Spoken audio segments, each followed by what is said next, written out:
오늘은 사순절 마지막 주일이자 예수님께서 예루살렘 성에 들어가신 것을 기념하는 종려 주일이 되겠습니다.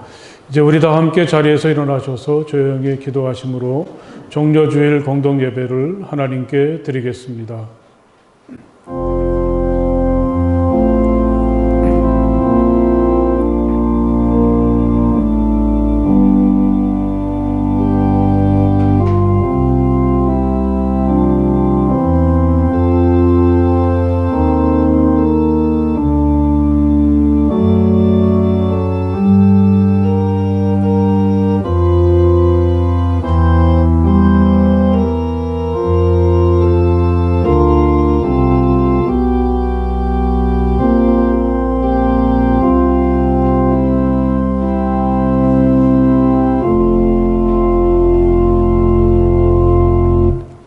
나의 종을 보아라.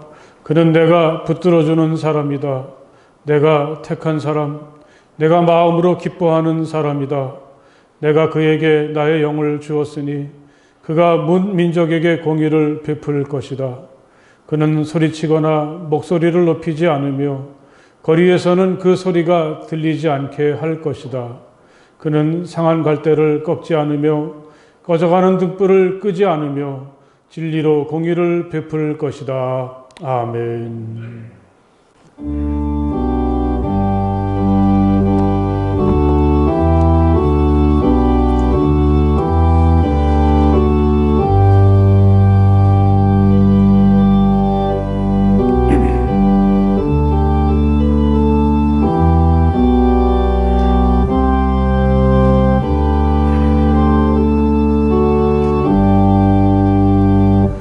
주 예수 이름 높이어 다 찬양하여라.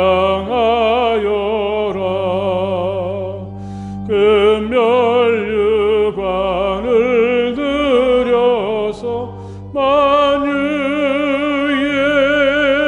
주 찬양. 금멸유관을 들여서 만유의 주 찬양. 주 예수 당한 고난을 못 잊을 죄인아, 내 귀한 몸에 바쳐서 만유의 주 찬양. 내 귀한 몸에 바쳐서 만유의 주 찬양. 이 지구 위에 거하는 온 세상 사람들, 그 크신 위엄 높여서 만유의 주 찬양. 그 크신 위엄 높여서 만유의 주 찬양. 주 믿는 성도 다 함께 주 앞에 엎드려 무궁한 노래 불러서 만유의 주 찬양. 무궁한 노래 불러서 만유의 주 찬양. 아멘.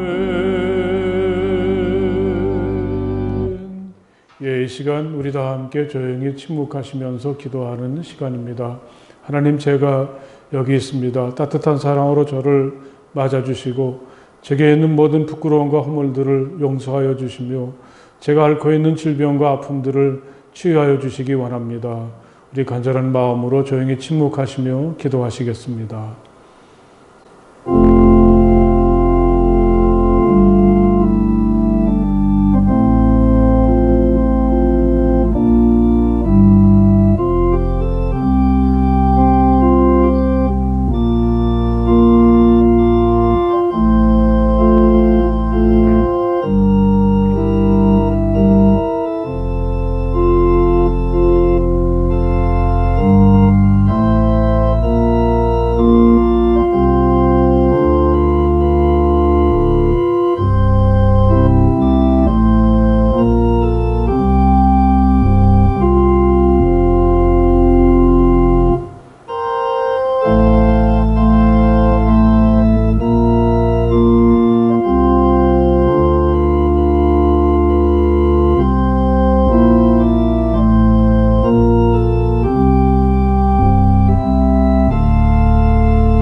오늘 주님 앞에 나오신 여러분 모두에게 주님의 평화가 가득하시길 바랍니다.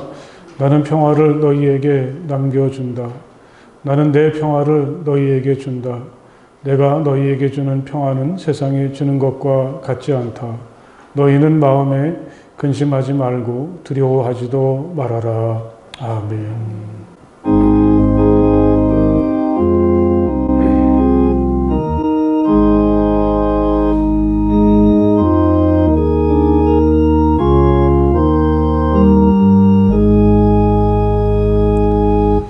만복의 근원 하나님, 온 백성 찬송 드리고 저 천사여 찬송하세. 찬송 성부 성자 성령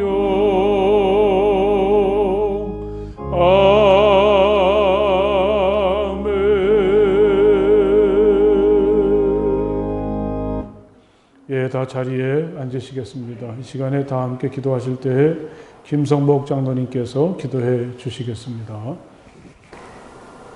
지금도 살아계셔서 역사하시는 우리 하나님 아버지, 은혜를 감사드립니다. 꽃은 피고 따뜻한 햇살은 비치지만 우리의 마음은 여전히 춥기만 합니다. 지난 한 주간 동안도 바이러스에 감염되면 어쩌나, 내가 감염되어서 누구에게 옮기면 어떻게 하나 걱정하는 마음으로 지냈습니다. 모이기에 힘써야 할 이때 우린 모이지 못하고 가정에서 영상으로 예배를 드리며 이 시간에도 마스크를 쓰고 띄엄띄엄 앉아서 예배를 드립니다. 성가대에 찬양도 없고 아이들의 웃음소리도 들리지 않습니다. 만나서 반가워도 손을 잡지 못하는 참담한 이런 현실을 하나님 불쌍히 여겨 주시옵소서. 이 시간 그러나 우리 마음을 다하여서 하나님께 예배를 드리오니 우리의 마음을 받아주시고 예배를 받아 주시옵소서. 그동안 우리 곁에 있었던 소중한 것들, 하나님, 우리는 소중한지 모르고 귀한지 모르고 지내왔습니다. 이렇게 마음껏 찬양하며 예배할 수 있는 교회와 또한 일용할 양식, 또한 가족들, 그 모든 것이 당연한 것으로 여기며 지내왔습니다. 그러나 이제 생각해보니 모든 것이 하나님의 은혜였고 선물이었음을 알게 되었습니다. 하나님 감사합니다. 우리 마음에 불평과 욕심들로 가득 차서 귀하고 소중한 것을 보지 못했음을 회개합니다. 용서하여 주시옵소서. 사랑의 하나님, 이 사순절 특별 기도회를 통해서 우리 주님을 만나기를 원합니다. 우리를 위해서 온갖 수모와 고초를 당하시고 물 한 방울 피 한 방울까지 다 흘리신 주님을 깊이 만날 수 있는 기회가 되기를 원합니다. 나를 돌아볼 수 있는 시간 되게 하여 주시옵소서. 하나님 아버지, 이 나라가 심히 어려운 지경에 놓여 있사오니 하나님, 이 나라의 민족을 불쌍히 여겨 주시옵소서. 재난을 잘 극복하고 회복하고 일어설 수 있도록 하나님 도와주시옵소서. 특별히 하나님, 성암교회를 위해서 기도합니다. 하나님, 어려운 때에 흔들리지 않는 교회 되게 하여 주시고 온 성도들이 마음을 모아서 하나님, 이 교회를 위해서 기도하게 하여 주셔서 우리가 맡은 모든 사명 잘 감당하고 더 나아가서 어려운 이웃을 도울 수 있는 교회로 든든히 설 수 있도록 하나님 도와주시옵소서. 자비로우신 아버지 하나님, 세계가 이 코로나 바이러스와 전쟁을 치르는 가운데 있습니다. 일선에서 싸우는 의료진들과 또한 봉사자들, 관계자들 위해 함께하여 주시옵소서. 저들을 지켜주시고 저들의 수고가 헛되지 않도록 하나님 함께하여 주시옵소서. 그래서 바이러스가 물러나고 이단이 물러가고 또한 우상숭배가 사라지는, 그래서 하나님께 온전히 영광 돌릴 수 있는 날이 속히 올 수 있도록 하나님 인도하여 주시옵소서. 특별히 성함의 가족들을 하나님 지켜주시옵소서. 어디에 있든지 하나님 눈동자같이 지켜주셔서 악하고 더럽고 추한 것들이 틈타지 못하도록 천군 천사를 보내주셔서 지켜주시옵소서. 아픈 이들 위해 함께하여 주시고 어려움의 측면에 있는 모든 성도들에게 힘을 주셔서 일어설 수 있도록 하나님 함께하여 주시옵소서. 오늘도 하나님, 목사님 단위에 세우셨사오니 말씀을 전하실 때 은혜가 되게 하여 주시고 우리 목사님 꼭 붙들어 주셔서 성령 충만하게 하셔서 이 위기를 잘 극복하고 성도들을 위해서 기도할 때 하나님 들으시고 응답하여 주시옵소서. 언제나 우리를 사랑하시고 물과 피를 다 쏟으시기까지 사랑하신 우리 주 예수 그리스도 이름 받들어 간절히 기도하옵나이다. 아멘.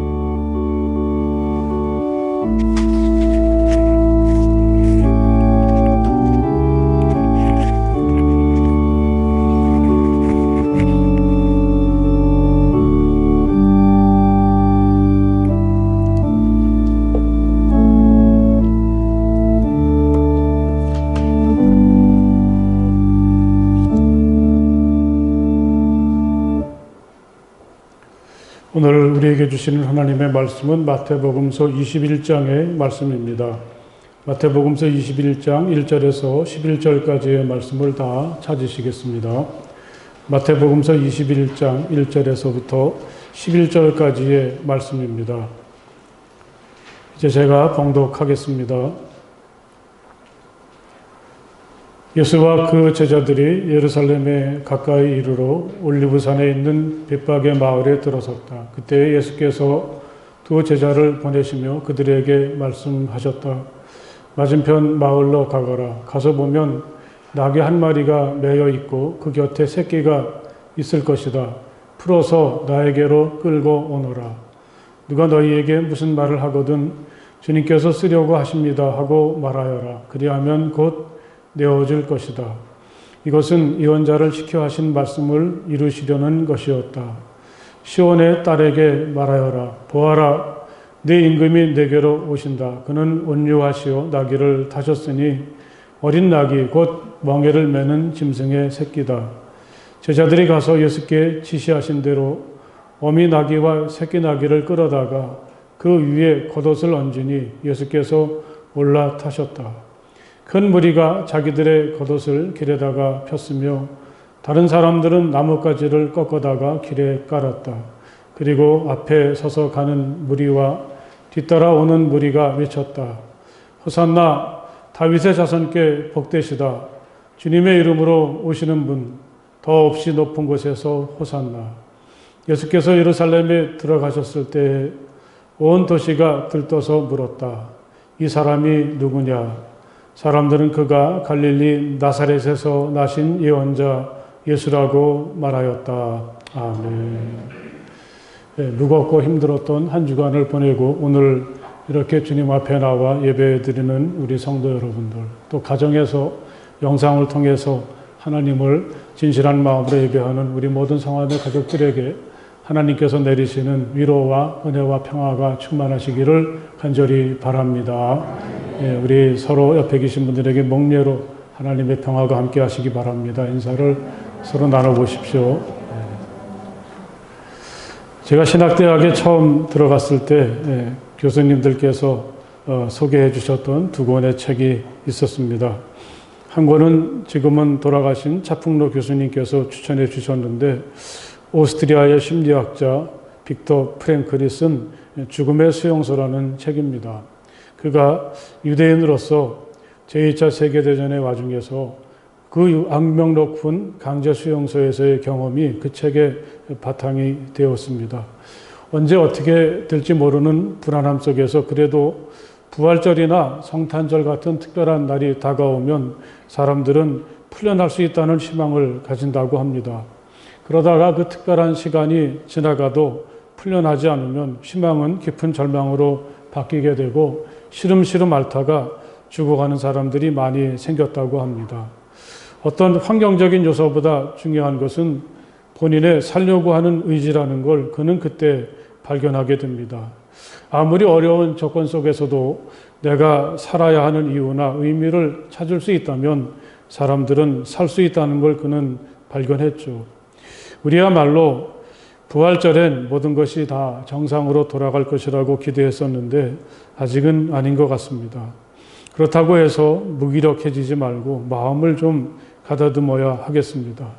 우리 형편이 좀 어렵고 힘들어도 하나님께서 믿고 맡기신 이토록 소중한 삶을 어떻게 하면 이 와중에서도 가치 있게 살아갈 수 있을까? 이런 거룩한 고민을 항상 하면서 살아가는 우리가 될 수 있기를 간절히 바랍니다. 다른 한 권의 책은 영국 성공회의 주교였던 로빈슨이라는 분이 썼던 신에게 솔직히라는 책입니다. 기름기를 쫙 뺀다는 말이 있지 않습니까?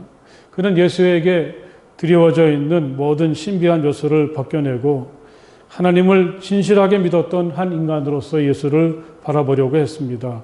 그 책을 우리에게 추천하신 분은 구약을 전공하신 민영진 선생님이신데 아마 그분의 생각에는 이제 신학을 막 시작한 우리들이 목사가 되기 전에 진실한 그리스도인이 되기를 바라는 마음이 있었을 거라 짐작해 보죠.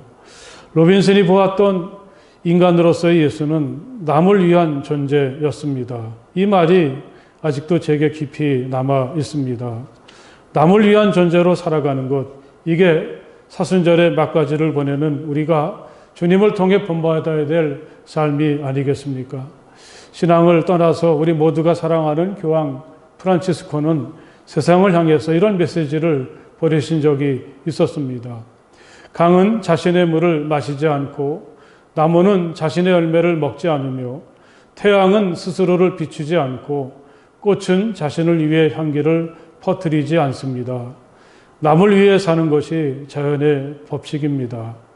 우리 모두는 서로를 돕기 위해 태어났습니다. 아무리 어렵더라도 말입니다. 인생은 당신이 행복할 때 좋습니다. 그러나 더 좋은 것은 당신 때문에 다른 사람이 행복할 때입니다. 우리가 맞이했던 사순절의 기간이 다 끝나가고 이제는 꼭 한 주간 뿐이죠. 이 시기에 예수님은 어떤 생각을 하셨을까? 오늘을 살아가는 신앙인으로서 이 나사렛 예수의 마음에 좀 더 깊이 다가가고 싶은 소망이 있습니다.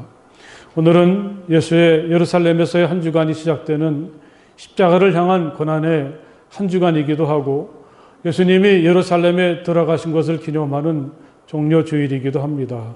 정말 오늘은 기념할 만한 일이라고 하겠습니다. 예수가 예루살렘 성에 들어가시는 장면에는 우리가 미처 파악할 수 없는 많은 것들이 담겨 있습니다. 이제껏 예수는 자신에 대한 이야기가 사람들에게 알려지는 것을 무척 경계하셨습니다. 사람들의 병을 고쳐주시고도 아무에게 알리지 말아라, 이렇게 신신당부하신 적이 참 많지 않습니까? 그런데 오늘은 참 특별했습니다. 이미 유월절이 임박했습니다. 당시엔 유월절이 되면 평소 예루살렘의 인구보다 10배나 되는 사람들이 이 예루살렘을 찾았다고 하니까 이 길이 얼마나 많은 사람으로 넘쳐나겠습니까?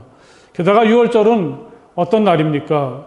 하나님께서 이집트에서 종살이하던 이스라엘을 구원하셨던 결정적인 날이 바로 유월절입니다. 오랜 시간 로마나 다른 강대국에게 시달리던 이스라엘로서는 다시 한번 그날이 왔으면 하는 열망이 가장 강한 날이 바로 유월절이라고 하겠습니다. 예수라고 해서 이런 현실을 모르시지는 않았을 텐데 오늘의 예수는 좀 다릅니다. 유월절을 맞은 사람들이 자신으로 인해서 자극을 받을 것을 걱정해서 예루살렘을 피하든지 좀 조용히 행차하시든지 해야 될 것 같은데 예수는 그게 아니었습니다. 이 시간을 통해서 무엇인가 사람들에게 보여줘야 할 것이 있다고 판단하신 것 같습니다. 아주 요란스럽게 여러 사람들의 뜨거운 환영을 받아가면서 예루살렘에 들어가시는 뜻밖의 성대한 이벤트가 벌어지고 말았죠. 예수님은 올리브산 자락의 벳박의 마을에서부터 미리 준비해 두었던 나귀를 타고 예루살렘에 들어가시고 주변에는 수많은 사람들이 늘어서서 예수를 향해 뜨거운 함성을 보냅니다. 우연히 일어난 일 같지만 예수님은 어떤 의도를 가지고 이렇게 하신 거죠. 특별히 예수님보다 약 500년 전에 살았던 예언자 스가랴의 말씀을 마음에 두고 계셨습니다. 이 스가랴의 말씀은 바빌론 포로 생활을 마치고 예루살렘에 돌아온 사람들을 향해 선포되었습니다. 그들이 비록 예루살렘에 돌아왔지만 형편은 좋아지지 않았습니다. 오히려 마케도니아나 로마 이런 나라들이 줄줄이 이스라엘을 지배하게 됩니다. 스가랴는 모든 희망을 우리에게 오실 메시아에게 걸었습니다. 메시아가 오실 것이라고 선포합니다. 특별히 그는 메시아에 대해서 두 가지 구체적인 말씀을 우리에게 전해줍니다. 하나는 메시아가 선 자리를 말하는 대목이죠. 그날이 오면 주님께서 예루살렘 맞은편 동쪽 올리브산 위에 발을 디디고 설 것이다. 다른 하나는 메시아가 오실 때 나귀를 타고 오신다고 했습니다. 내 왕이 내게 오신다. 그는 공의로우신 왕, 구원을 베푸시는 왕이시다. 그는 온순하셔서 나귀 곧 나귀 새끼인 어린 나귀를 타고 오실 것이다. 오늘 우리가 함께 읽은 이 예수님께서 예루살렘에 들어오시는 모습은 다분히 스가랴서의 말씀을 생각하게 합니다. 예수님의 행진이 시작한 곳이 올리브산 기슭에 있는 벳박의 마을이라는 것도 그렇고 예수가 나귀, 그것도 오미 나귀의 곁을 떠날 수 없는 새끼 나귀를 타셨다는 것도 스가랴의 예언을 생각하게 합니다. 오늘 말씀을 보면 이렇게 새끼 나귀를 타고 들어가야 되겠다 마음 먹고 미리 준비하신 분이 바로 예수님이셨던 거죠. 예수가 왜 이렇게 하셨는지 마태는 일부러 이 스가랴 예언자의 말씀을 소개하면서 우리에게 설명을 했습니다. 마침내 예수는 사람들에게 자신이 하나님께서 보내신 메시아이고 그리스도라는 걸 이 시간에 분명히 드러내시게 되었습니다. 이젠 더 이상 감출 수가 없습니다. 그의 시간이 마지막을 향하고 있습니다. 자신을 통해 온 예루살렘이 하나님의 사랑으로 구원받기를 간절히 바라셨습니다. 여러분, 오늘 우리들에게도 다시 한번 나사렛 예수를 향한 이런 믿음과 확신이 있기를 간절히 바랍니다. 오늘 우리에게 오신 나사렛 예수, 그가 우리의 그리스도이시고 그가 우리를 구원하셨습니다.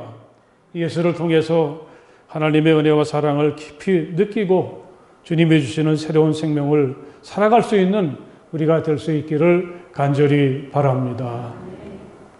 그렇다면 예수가 이렇게 어린 나귀를 타고 자신을 드러내셨을 때 이 사람들은 예수에 대해서 어떻게 반응을 했을까요? 제자들이나 유월절을 지키러 예루살렘을 향하던 사람들은 아주 뜨겁게 반응을 했습니다. 예수가 시킨 것도 아닌데 그들은 자기들의 겉옷을 벗어서 나귀의 등에 펼쳐 놓았습니다.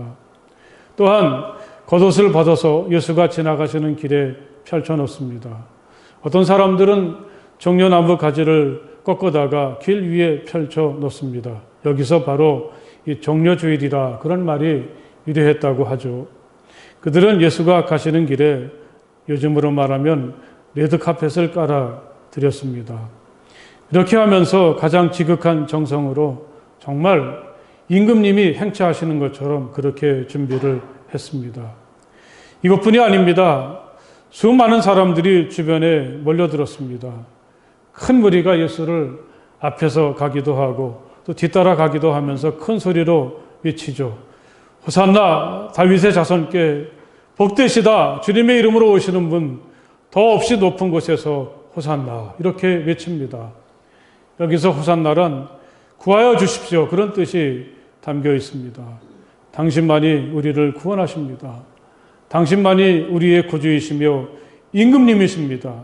그들은 소리 높여 이렇게 외쳤습니다. 어떤 사람은 그들의 예수를 향한 이 외침을 축제적인 외침이라 규정을 했습니다. 그들은 그렇게 예수를 믿었던 거죠. 예수라면 당연히 하실 거다.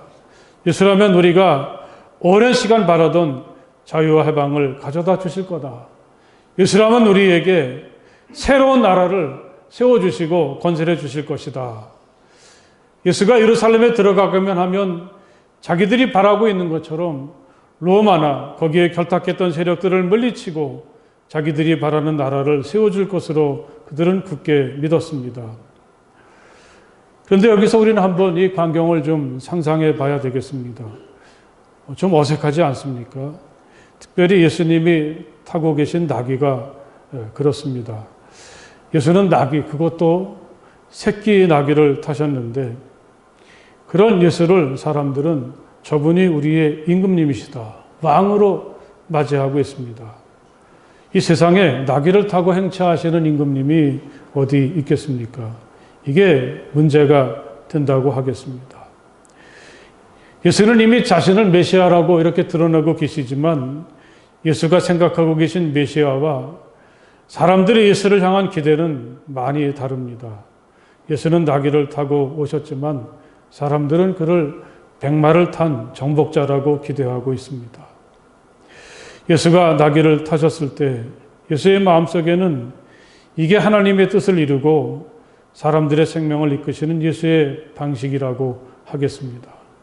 나귀는 평화나 따스함, 겸손함을 상징한다고 하죠. 이제껏 세상을 지배해왔던 다른 정복자들, 이 예수님이 가시는 길 주변에 몰려들어서 예수에게 열광적인 반응을 보여주고 있는 이 사람들이 기대하는 정복자들과 예수의 길이 같을 수가 없습니다. 나는 당신들이 알고 기대하는 그런 구원자가 아닙니다. 나는 전쟁 대신에 평화를 추구하고 힘이 아닌 사랑을 방법으로 삼고 다른 사람을 정복하는 게 아니라 내가 희생하고 내가 섬기는 사람이 되는 방법을 통해서 진정한 하나님의 해방과 구원을 선물합니다. 예수는 분명히 말씀하셨습니다. 예수는 사람들이 자기에게 기대하는 것처럼 새로운 왕국을 세우는 일에는 전혀 관심이 없었던 거죠. 하지만 사람들은 이 예수의 이야기에는, 예수의 생각에는 관심이 없습니다.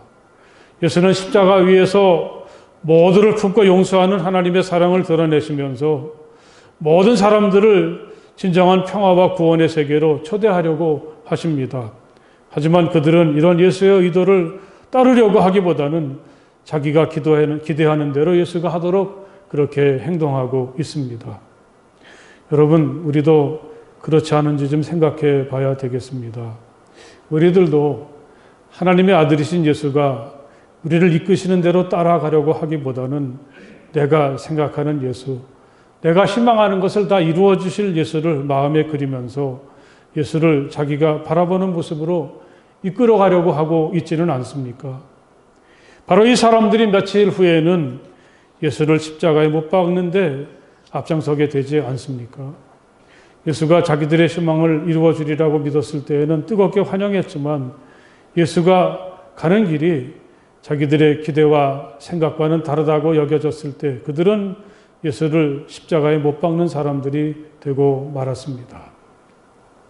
그렇다면 또 예루살렘 사람들은 예수를 어떻게 생각했을까요? 예수께서 예루살렘에 들어가셨을 때에 온 도시가 들떠서 물었다. 마태는 이렇게 그들의 반응을 소개했습니다. 여기서 온 도시가 들떴다. 이게 우리가 오해하기 쉬운 대목입니다. 여기서 들떴다는 건 예수가 오셔서 기쁘고 좋다. 그가 하실 일을 기대한다. 이건 아니었습니다. 그들은 예수가 그들에게 오시는 것을 환영하지 않고 오히려 못마땅하게 받아들였다는 것이 맞겠습니다. 이 예루살렘의 예수에 대한 생각은 조금도 달라진 게 없습니다. 예수가 태어나실 때에도 그렇지 않았습니까? 헤롯 왕은 이 말을 듣고 당황하였고 온 예루살렘 사람도 그와 함께 당황하였다. 낯선 이방인들이 예루살렘까지 와서 유대인의 왕의 탄생을 알려주었을 때 그들은 모두 혼란에 빠졌었습니다. 겉으로는 예수께 경배한다고 했지만 헤롯은 예수 또래의 베들레헴의 남자아이들을 모두 죽이고 말았습니다. 이제 그 예수가 다시 예루살렘을 찾아오셨습니다. 누구도 그가 하나님께서 보내신 분이라는 것을 부인할 수가 없었고 모든 사람들이 그를 환영했지만 그들은 이번에도 예수를 향해 마음을 굳게 닫고 있습니다. 이 사람이 누구냐?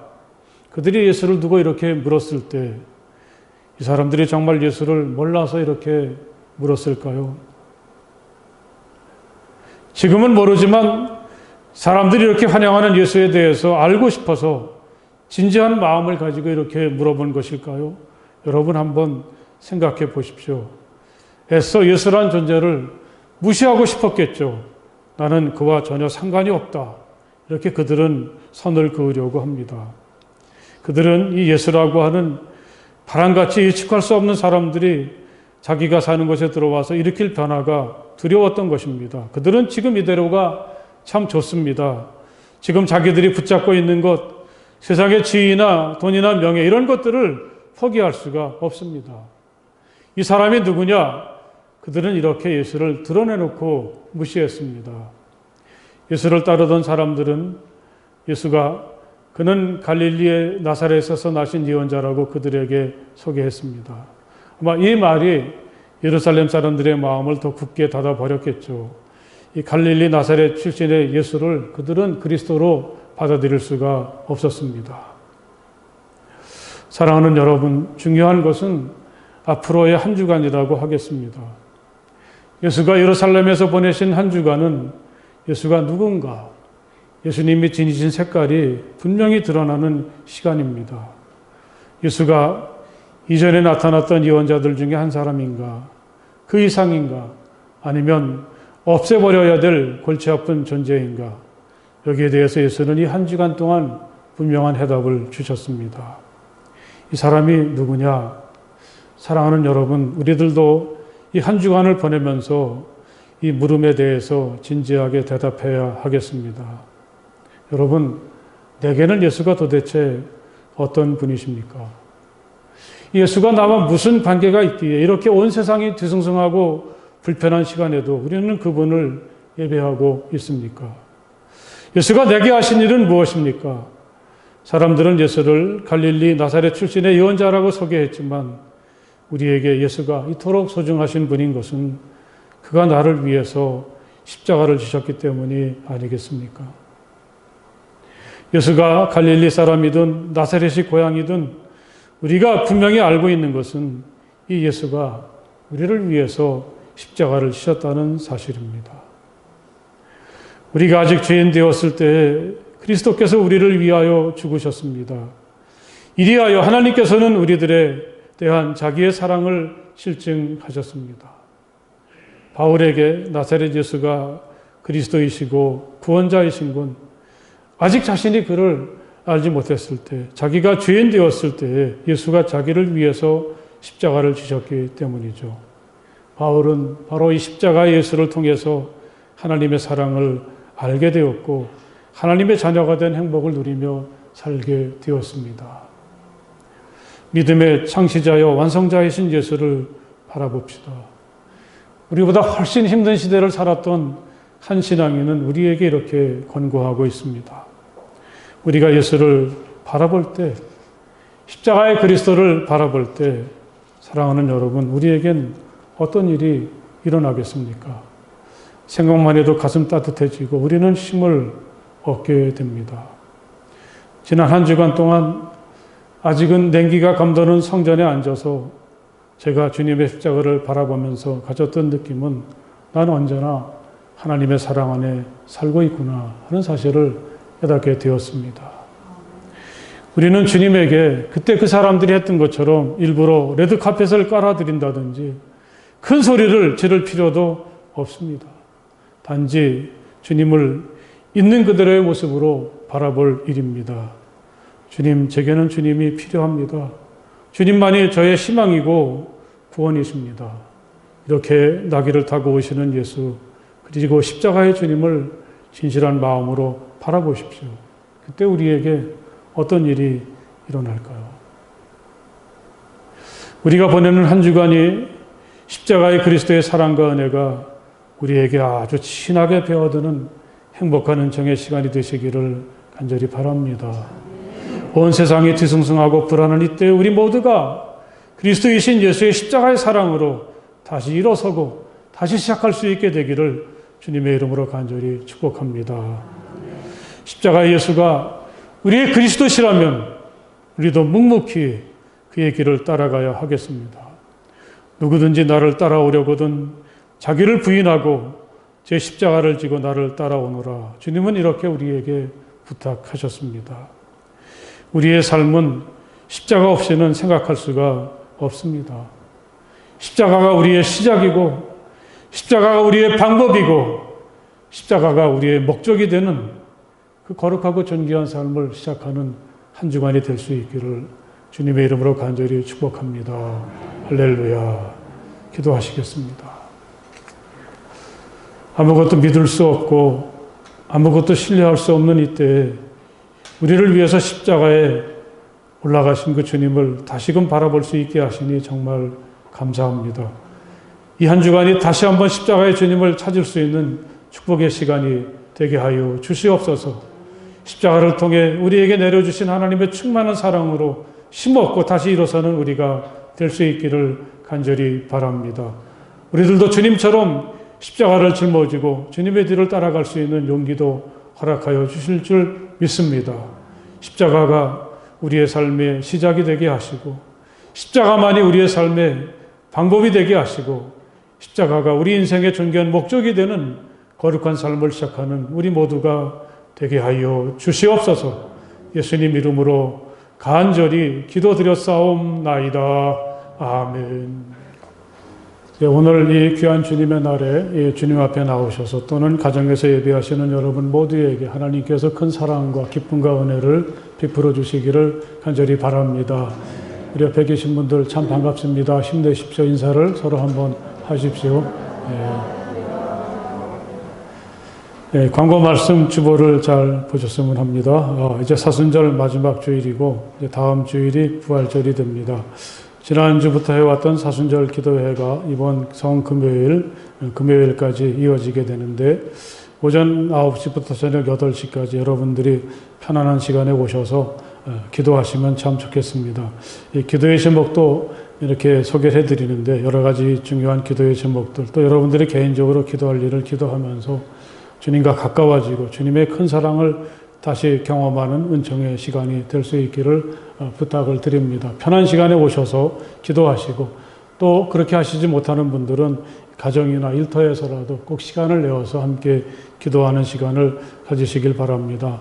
이 다음 주일이 부활절인데 원래 이 부활절에 좀 우리가 다시 모든 일을 회복할 수 있겠다 그렇게 기대했는데 그렇게 되질 않은 것 같습니다. 그래서 다음 주일에는 공동 예배를 9시와 11시에 분산해서 드리도록 하겠습니다. 그래서 9시에 오실 분들은 9시에 오시고 11시에 오실 분들은 11시에 오셔서 예배를 드리면 좋겠고 또 영상 예배가 우리 9시 예배 시랑을 편집을 해서 1시에 여러분들 가정에서 예배를 드릴 수 있도록 그렇게 하겠습니다. 그래서 공동 예배나 영상 예배를 통해서 부활의 은총을 나누고 또 부활하신 주님을 경배할 수 있는 그런 시간을 가지시면 좋겠습니다. 또 여러분들이 드리시는 부활절 헌금은 이 코로나 사태로 어려움을 많은 교회들이 벌써 겪고 있는데 교회나 또 목회자들 또 우리 이웃들을 돕는 일에 사용하려고 하니까 함께해 주셨으면 좋겠습니다. 아마 4월 한 달은 이런 상태로 계속해서 가야 되겠습니다. 비록 우리가 함께 모이지 못하더라도 또 여러분들이 많은 제약이 있지만 늘 믿음 안에서 힘차게 또 기쁨을 잃지 말고 살아가는 우리의 시간들이 될 수 있기를 간절히 바랍니다. 이제 우리 다 함께 자리에서 일어나셔서 주기도문 찬송 함께 찬송을 부르시겠습니다.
일용할 양식 주시고 우리들의 큰 죄 다 용서하옵시고 또 시험에 들게 마시고 악에서 구원하소서. 대개 주의 나라 주의 권세 주의 영광 영원히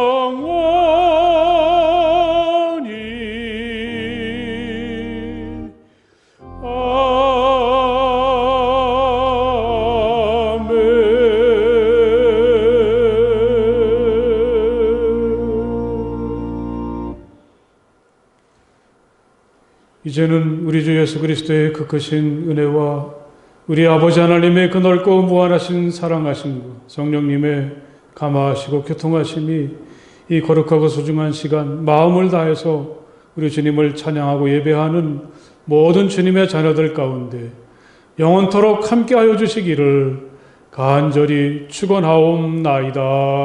아멘.